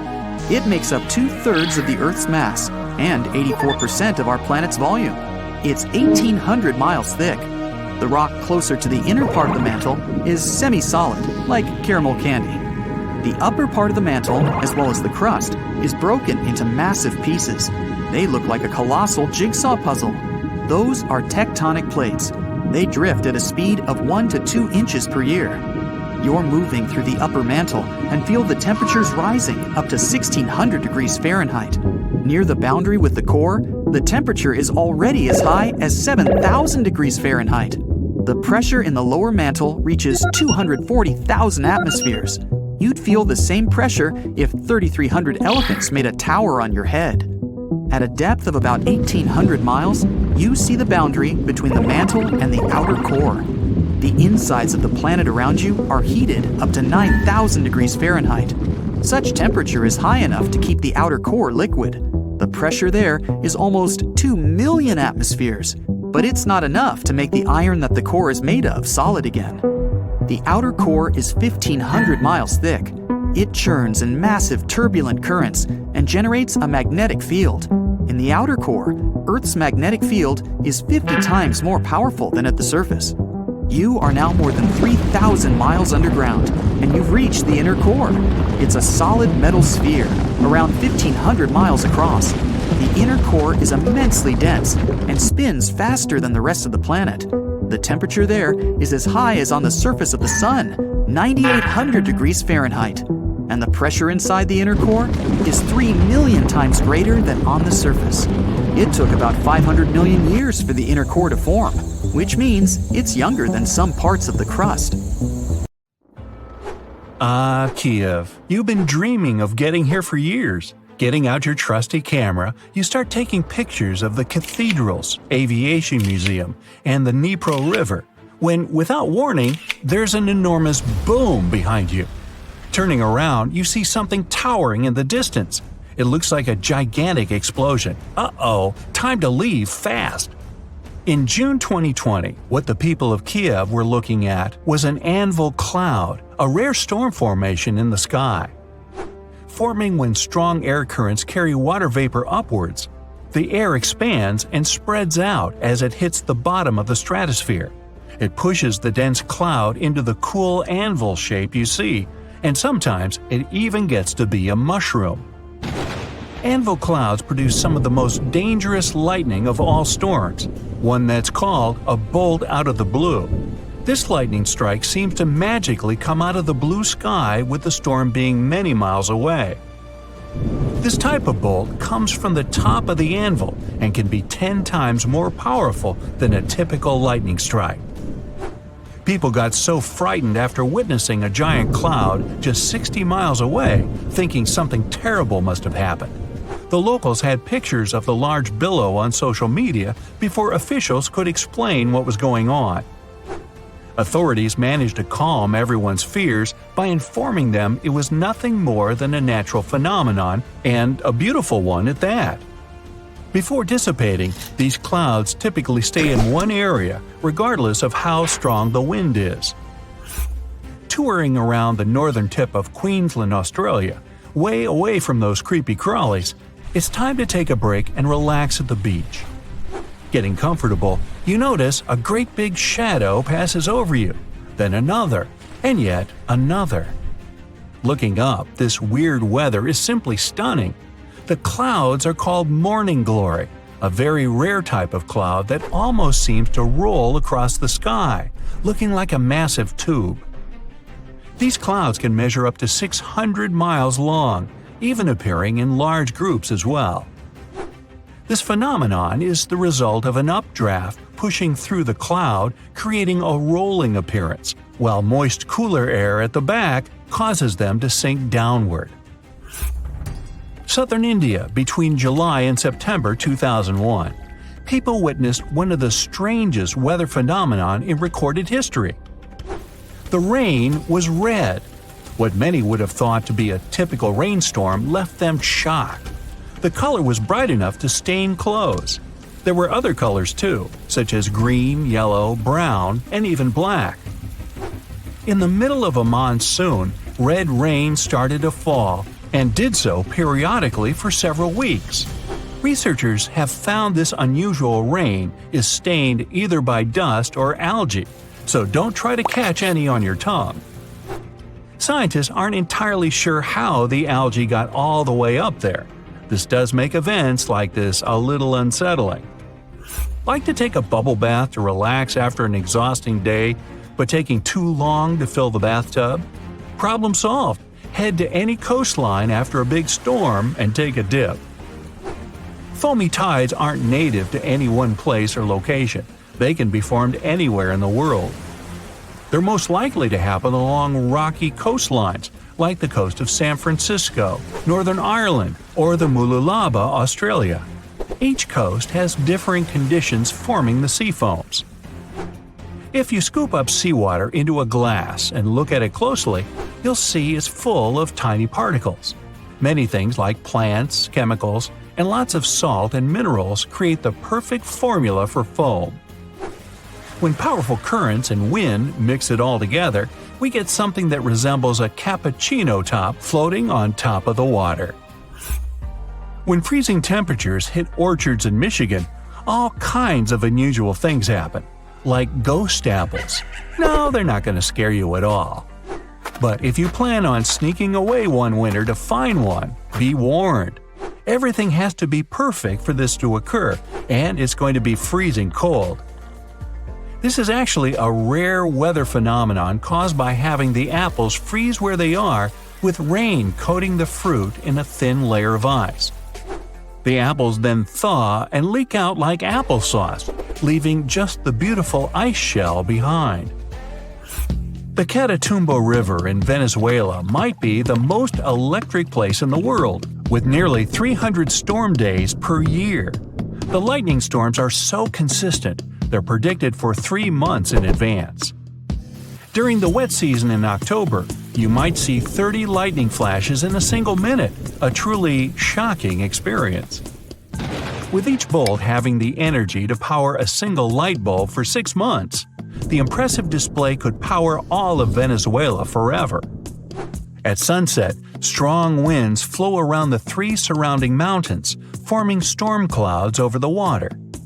As the water droplets of humid air collide with ice crystals from the cold air, it produces the static charges that cause the lightning storms nearly every night. If that wasn't bad enough, some storms have lightning above them as well. Try to take a picture of this one. Jellyfish lightning sprites are electrical discharges high in Earth's atmosphere. They're associated with powerful thunderstorms, but they have nothing to do with rain. These sprites occur 30 to 50 miles up in the sky, in the mesosphere. Artificial lights at night make it a lot harder to see this faint lightning. If you spot one, it'll look tiny, but can be well over 30 miles wide. The red sprites are a type of cold plasma discharge above a thundercloud. They're the balance of the lightning charges between the storm clouds and the ground below. Don't try to find this type of donut at your favorite bakery. It won't be there. Snow donuts are one of the rarest meteorological sights to see, with perfect weather conditions needed just to create them. Found in any snow-covered mountain area, like the Rocky Mountains, the wind, temperature, snow, ice, and moisture have to all work together for us to see these phenomenal rings. A thin layer of wet snow on the ground. Under that layer, ice or powdered snow. Then, a strong enough breeze to roll the donut down a hill, just like a snowball. Once it stops rolling, it can be the size of a baseball or as large as a car tire. It all depends on how strong the wind is. A newly formed snow donut won't stay around for very long, so hurry up with that camera. Watching the sunset over the horizon, the beautiful purples and pink overhead are nothing compared to the 3 suns you see in front of you. Wow, since when did Earth get 3 suns? These phantom stars sometimes appearing beside the sun are called sun dogs. Maybe they're called that because they're kind of dogging the actual sun? Sundogs often appear as colored areas of light at the same height above the horizon as the sun. They're mostly observed on a ring or halo, where ice crystals best reflect the light. There are also moon dogs that appear alongside the moon and are formed by lunar light passing through ice crystals, though these aren't seen nearly as much as their daytime partners. Taking photos in the wild, you finally found the perfect spot to take that dream shot. The crystal clear water, the pines, the mountains, and the flying saucer. Wait, a flying saucer? Oh, aliens are here! You might be thinking this if you saw a saucer-shaped cloud. I'm not even going to try to pronounce their name, though. Put that on the screen, please. Wait, just kidding. It's altocumulus lenticularis. Aren't you impressed? These are really just unusual cloud formations over mountaintops. When moist air flows over a mountain, a wave is created if the temperature difference is perfect. As the air passes through the wave, evaporation occurs and a series of these clouds may form into an oval shape. Not aliens at all. Whew! The sky is falling! The sky is falling! Well, people who have experienced these clouds say they look like they're coming down from the sky. Mammatus clouds look like giant white lumpy marshmallows, but it might be hard to toast these ones.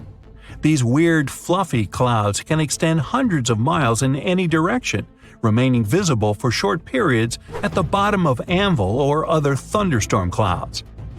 The strange bubble shapes are formed from turbulence within the storm itself, creating an uneven cloud base and appearing anywhere in the world. Mammatus clouds form when moist air sinks into dry air. The air must be cooler than its surroundings, cooled with ice, or be heavy with water. So, you notice anything weird? Recently, there have been alarming changes in the water levels in different parts of Yellowstone Lake. At the same moment, the water level can be rising on one side of the lake and falling on the other. Ooh, it looks as if the lake basin gets lifted by some underground forces. Can it be a sign of a looming disaster? Geysers, mud ponds, and hot springs turn Yellowstone National Park into some extraterrestrial world. And all these wonders are fueled by a mighty supervolcano. Supervolcanoes produce super eruptions. When it happens, they launch more than 240 cubic miles of ash, molten rock, and hot gases up into the air. To make it easier to imagine, 4 super eruptions could fill the Grand Canyon to the brim. The Yellowstone giant was thought to be responsible for at least 3 enormous eruptions and countless smaller ones. In that region, the volcanic deposits are scattered over tens of thousands of miles. Scientists believe they had been created by many weak eruptions. But after doing more research, experts found out these deposits had been left by 2 previously unknown supereruptions. Those probably took place about 9 and 8.7 million years ago. This discovery means that the area around the Yellowstone volcano used to face a supereruption every 500,000 years. But over the last 3 million years, the hotspot has seen only 2 supereruptions. It makes scientists believe these catastrophic events are slowing down, or just maybe one is overdue. Anyway, if the Yellowstone supervolcano went off with as much power as it had 2.1 million years ago, it would spit out more than 588 cubic miles of boiling lava. That's more than 4,500 times the volume of Sydney Harbor. That's a lot of lava. Whether it's likely to happen or not is another question. There's no doubt that something is going on with the volcano. The water level changes in Yellowstone Lake mean the caldera is lifting under the surface. And the caldera is what's left over after a volcano erupts and then collapses. The Yellowstone caldera is not just going up, creating a dome-shaped uplift. It also moves up and down in a kind of breathing motion. It might be because the magma is seeping into the crust, or because this magma is heating up the Yellowstone hydrothermal system, making it expand and raise the crust. Yellowstone has the status of an active volcano. Its volcanic explosivity index is 8 out of 10. Such a high number means that if this volcano erupted, it would be an apocalyptic event. Right before the disaster, the ground around the national park would lift. Geothermal pools and geysers would heat up to boiling temperatures and get more acidic than usual. The magma would start to rise toward the surface. At some point, the rock roof of the magma chamber wouldn't be able to resist anymore, and the explosion would kick off. A massive column of lava and ash would shoot up to a height of over 16 miles. After that, the volcano would keep pumping ash for days on end. The mixture of lava, ash, and gas would be hotter than 1,800 degrees Fahrenheit. It would travel through the area at a speed of 300 miles per hour, faster than a racing car. The air near the center of the eruption would heat up to 570 degrees Fahrenheit. One of the most dangerous consequences would be ash fallout. Volcanic ash can turn into glassy cement within seconds after being inhaled and getting in the lungs. People and animals would have problems with breathing. Okay, so that's an understatement, just so you know. Buildings would start to collapse under the weight of this dense substance. It would take just several days until a 10-foot layer of ash covered the territory of about 50 miles around the center of the eruption. After the ash got into the stratosphere, the temperatures all over the world would start to drop. If the eruption was rich in sulfur, an effective sunblocker, it would get so cold there would be no summer in the entire world for the next several years. The monsoon seasons would change. Agriculture would face serious problems. There would be issues with food supplies. Over the past 50 years, the Yellowstone caldera has risen almost 2 feet. It shouldn't alarm you, though. Experts are sure it's a natural behavior for Yellowstone. Periods of dome-shaped uplift are followed by the caldera lowering. Scientists think the supervolcano doesn't present any danger at the moment. For an eruption to happen, the magma inside has to be at least 50% molten. With Yellowstone, this number is just 5 to 15%. The probability of the eruption is 1 in 730,000. Safe to say, it's a long shot. Even better, a recent study made the researchers believe the hotspot might be in a state of decline right now, even despite all the breathing and dome-raising activity. Still, there have been tons of discussions about what people could do to prevent the disastrous supereruption from happening. And the most popular and seemingly effective idea was to cool the Yellowstone supervolcano down. Unfortunately, there's a catch. The volcano leaks out only 70% of the heat which comes from its magma-filled chambers, but the rest of the heat stays inside. As soon as it reaches a particular threshold, the volcano erupts. If it was possible to extract at least 35% of the Yellowstone volcano's heat, the eruption could be avoided. The cooler the magma is, the thicker and stickier it gets. It stops being so fluid and doesn't try to get out to the surface anymore. After considering these facts, NASA scientists came up with a plan. They suggested drilling a 6 miles deep well and pumping down cold, pressurized water. The temperature of the water that would get back to the surface would be approximately 662 degrees Fahrenheit. This way, the heat would be gradually extracted from the volcano. And if a geothermal plant was built on the site, it would generate plenty of electric power. It would be very simple to produce, and its price would be very alluring, about 10 cents per kilowatt hour. At first glance, it was an amazing idea. But sometime later, it started to receive a lot of criticism. Imagine drilling through the Earth's crust, getting deeper and deeper, and then wham bam, you hit a hypothermal pocket. Uh-oh, get ready for a catastrophe. This can release gases that are likely to cause a series of super powerful explosions. In the worst-case scenario, it may even trigger a full-scale volcanic eruption. Now, you already know about its catastrophic outcomes, from fountains of lava and avalanches of molten rocks to climate changes all over the globe. Yeah, not good. Or let's say you're drilling a well to deliver cold water to the volcano, and then you suddenly hit its magma chamber. In this case, instead of cooling the giant down, you'll make the top of the magma chamber much more fragile than it used to be. And the whole construction will be at risk of collapsing at any moment. And don't forget that your drilling may also release toxic gases. They often accumulate at the top of the reservoir with magma. Can it get any worse? Well, yes it can. The whole process would stretch for more than 16,000 years. This method is too risky to cool the volcano down as fast as people would probably want. And scientists aren't even 100% sure that when the cooling system construction is finished, the volcano will stay cold for at least another 100 years.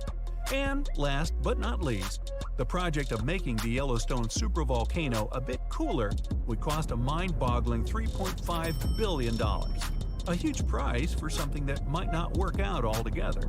Oh, by the way, Yellowstone isn't the only volcano that has a lava dome that's lifting at the moment. Lava domes are created when magma gets to the surface and then gathers around the vent. Scientists have found one of those inside an underwater volcano in Japan.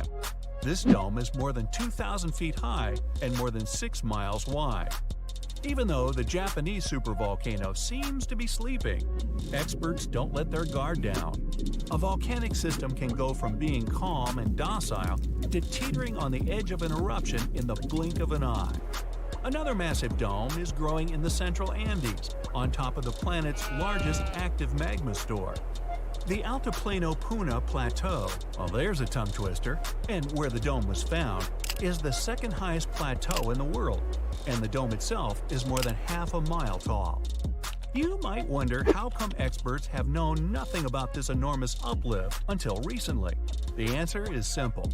It was hidden within the plateau. It's an arid region littered with volcanoes, and it stretches for thousands of miles.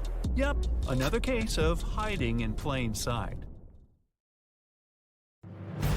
When you think of a volcano, what's the first thing that comes to mind? Streams of red, steaming hot lava pouring over the sides? Dark clouds of ash rising high into the sky? Maybe you think of a relaxing hot spring. Ah, that's nice. Well, we all imagine one thing, a cone-shaped mountain looming over the horizon. But it can be as green and lush as any other mountain. At the top, of course, there's a giant hole, like an opening that goes all the way down. Inside, there's lava and gases being pushed outside. Lava is so hot that if you were standing at the top of the volcano and looked down, your face would feel as red as the color of that liquid rock oozing out. A volcanic eruption never comes without consequences for us. And I'm not just talking about people living nearby. The impacts are usually felt on a global scale, too. Can't fly for a while because of the blanket of ash released in the air. Not to mention, it might be a bit tricky to breathe. Carbon dioxide, sulfur dioxide, and plenty of other toxic gases whose names immediately take you back to your high school chemistry class. Funny enough, Most of that cloud rising out of a volcano is just water. Well, vaporized from those scalding temperatures. But before any volcano erupts, it goes through stages like an angsty teen. First, magma, that's lava before it erupts onto the surface and gets its name change, starts moving underneath the volcano. This causes earthquakes that get worse and more dangerous over time. Then, steam and different gases start spewing out of holes in the planet's crust. Our Earth resembles a tea kettle about to whistle. When the gas emissions and earthquakes get more massive, it usually means the volcano is about to blow its top. But those first stages can take years before an eruption happens. Then, the magma starts building up. With more and more pressure, it's planning to make its great escape. It's hard to notice this happening if you don't have the proper equipment. Good thing scientists do, and they've got us covered. The volcano becomes more active by the minute. Ash starts coming out and spreading in the air, creating ominous clouds that turn day to night. With the magma building up, an eruption is imminent. Then, boom! The surface gives in under the pressure below. The magma makes its exit.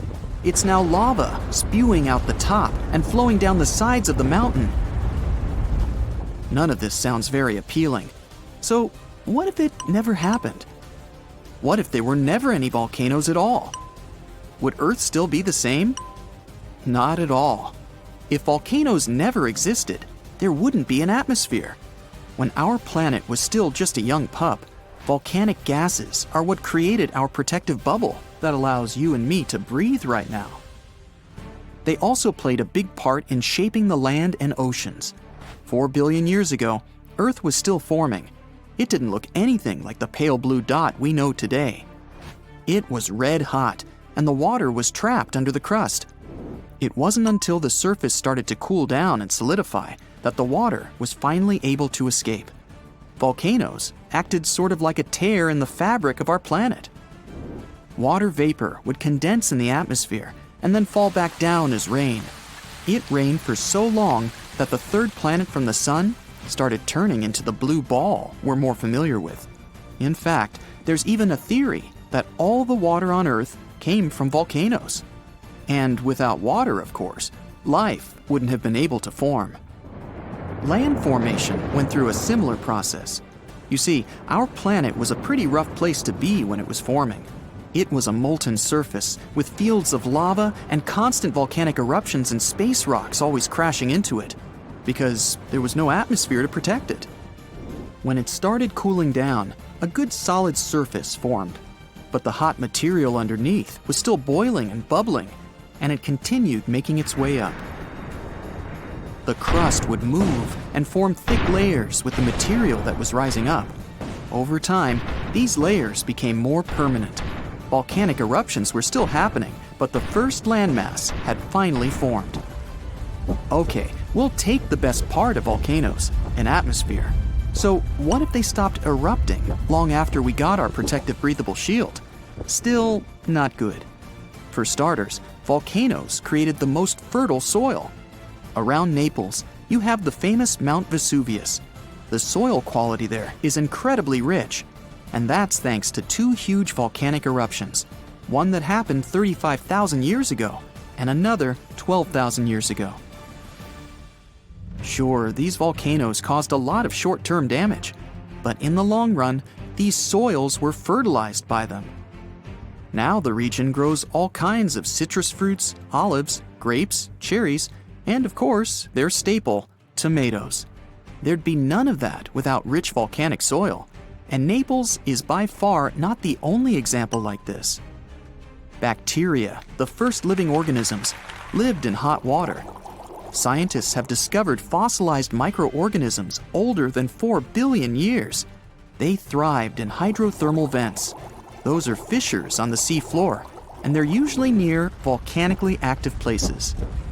This means that without volcanoes, we wouldn't have land, water, or even the first life forms that, as the theory goes, would eventually evolve into all the creatures we have today.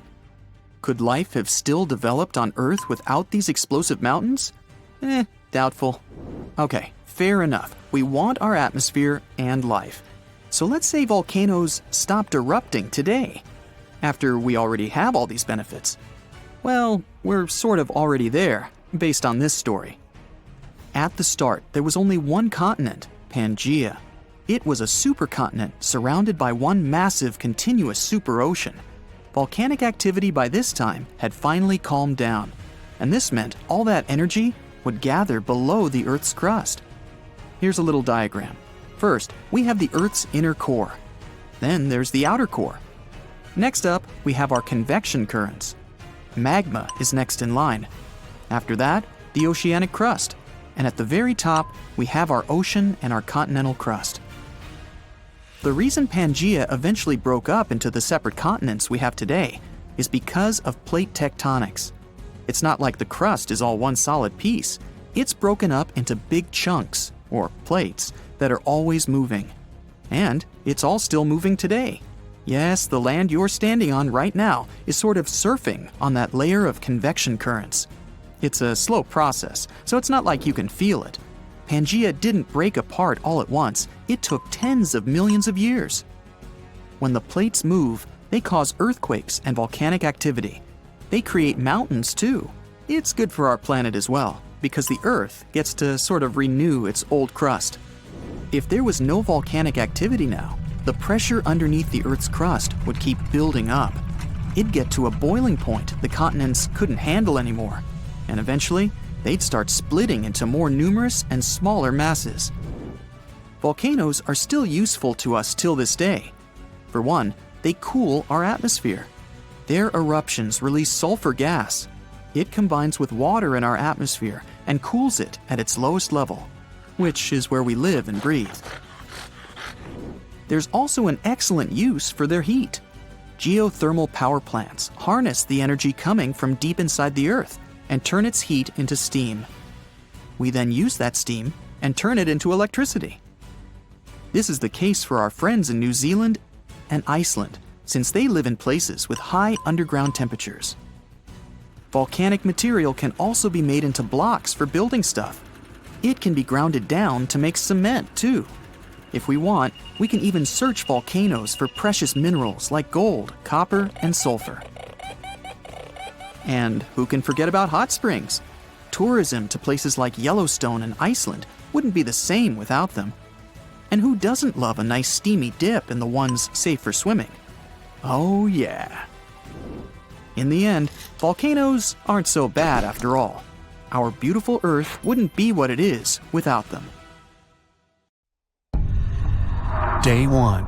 A small but powerful tremor is shaking the city of Naples, Italy. The news networks are reporting on the event.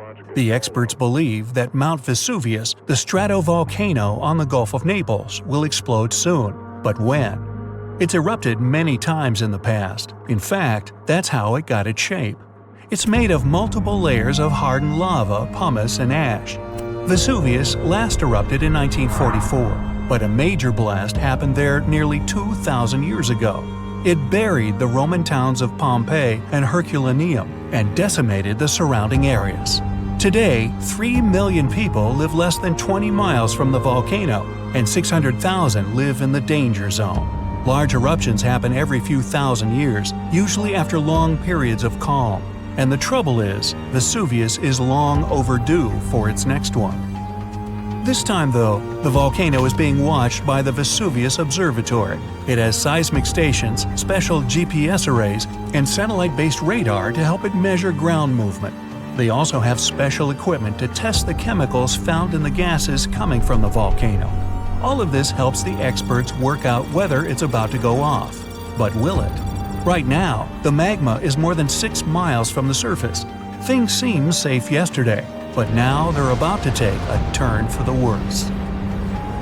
Day 3. Another tremor comes in measuring 3 on the Richter scale. All the equipment that's installed near the volcano is now going off. The magma is pushing upwards. It's not at the surface yet, but Vesuvius is definitely restless. 2 more tremors follow in the afternoon. They don't feel like regular earthquakes, and geologists can see the difference in their seismographs. Volcanic quakes register about 4 to 5 less on the Richter scale. Now, the experts are sure it's just a matter of days or weeks until the volcano erupts. Some volcanoes can be restless for months or even years before they go off. But that's not how it goes with Vesuvius. Day 4. The ground starts to crack open, as if a giant creature is trapped in the Earth's crust and is trying to desperately get out for some air. Steam escapes from the little cracks in the soil. Certain areas are hotter than others. If you went there, it would feel like you walked straight into an oven, and it would be hard to breathe. Some sheep got too close to the mountain and passed out. When the farmer found them, he almost collapsed too, not from the heat, but from the gases. Carbon dioxide and hydrogen sulfide are being released into the air.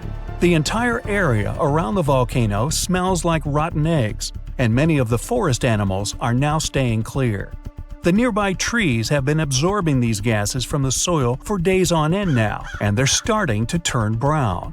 The carbon dioxide levels in the area are skyrocketing, and all the detectors are beeping constantly. Day 6. The tremors are getting more frequent. Experts at the Vesuvius Observatory monitoring the volcano say the quakes are coming from the magma that's being pushed upwards. A few hours later, the national emergency alert goes out. Thousands of local people have around 15 days before the volcano erupts, and they need to evacuate their homes. The 600,000 people in the danger zone start to pack their suitcases and leave in cars and trucks. There's chaos everywhere. But in all that disorder, some people are standing still. They look around, trying to understand what's really going on. A few of them are taking photos of their homes. Others are streaming all the confusion on social media. But the senior citizens are just standing outside, looking at their houses one last time. They hope this is all just a false alarm. It's happened before, but who really knows? Day 7. It was a sleepless night. Plenty of the locals have already left. Some good people from other towns drive to the area to help the residents evacuate faster. There's a massive traffic jam, but everyone expected it. This is why the evacuation started early. Ferries, trains, and buses have canceled their services to help the evacuees. They're all working on a tight schedule to make sure everyone gets out safe without any delays. Some people refuse to leave, but their neighbors eventually convince them to go. It will take 7 days to evacuate everyone, and these people will spread out to other areas of the country, not just to the nearby safe regions. Day 10. More than half of the residents have now left the red zone. After the chaos, there's now silence, and it's interrupted by the eerie sounds of the tremors. Animals are being evacuated too. Many people are now trying to save as many animals from the forest as they can find. Day 16. All 25 of the towns that were at risk have now been evacuated. The red zone is empty. But the tremors are getting stronger, as the volcano is a pressure cooker ready to explode. White smoke rises from the large opening on the mountaintop and the vents on the side. The molten rock moves toward the surface, and the pressurized gases form bubbles, just like the ones you see when you boil food. Suddenly, there are some loud booms, and then an explosion. It's loud enough to be heard thousands of miles away, and the shockwave is felt throughout Italy. Volcanic rock is thrown up into the air. A thick black mushroom cloud forms and expands into the sky.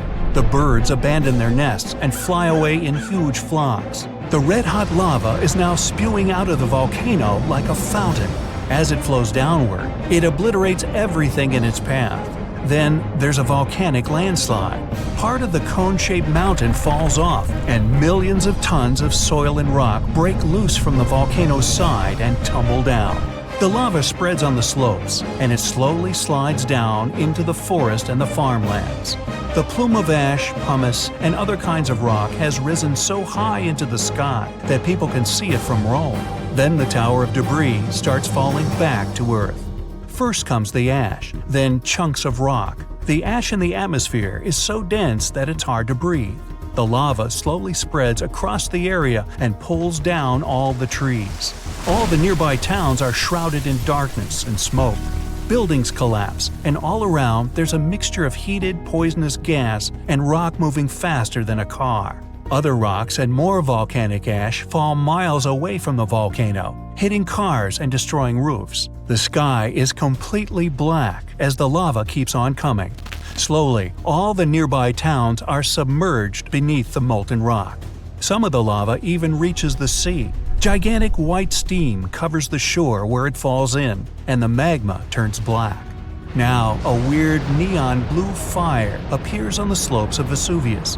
This is caused by burning sulfuric gases. They're escaping at high pressure from the cracks in the volcano's surface. When they come into contact with the air, they ignite. These blue flames can reach 16 feet into the air. Now, all nearby flights are canceled, and many planes have to change course to reach their destination. Ever since the national alert, no planes have been allowed to fly over the volcano. The clouds of volcanic ash can damage jet engines and other plane components. The water supply is now contaminated by streams of volcanic ash, and it smells unbelievably bad. In just a short amount of time, all that magma has made entire towns vanish. Only the roofs of taller buildings can be seen. After the big and explosive eruption, there are some smaller and quieter ones. At this stage, nobody knows if the volcano has stopped erupting yet, and absolutely no one can go anywhere near the area. 10 years later. Most parts of the red zone are now hidden under hardened but still warm lava, including the ancient site of Pompeii. Some people have started to forget about what happened. Others have begun their new lives elsewhere, and some don't even want to think about what happened to their old homes. But several of them are counting the days until they can go back. 100 years later. You're walking in what appears to be a wasteland of volcanic ash. You suddenly realize that you're standing on top of your great-grandparents' town. Everything is now submerged under a thick carpet of solidified lava. But below it all, just about everything is still intact, completely frozen in time.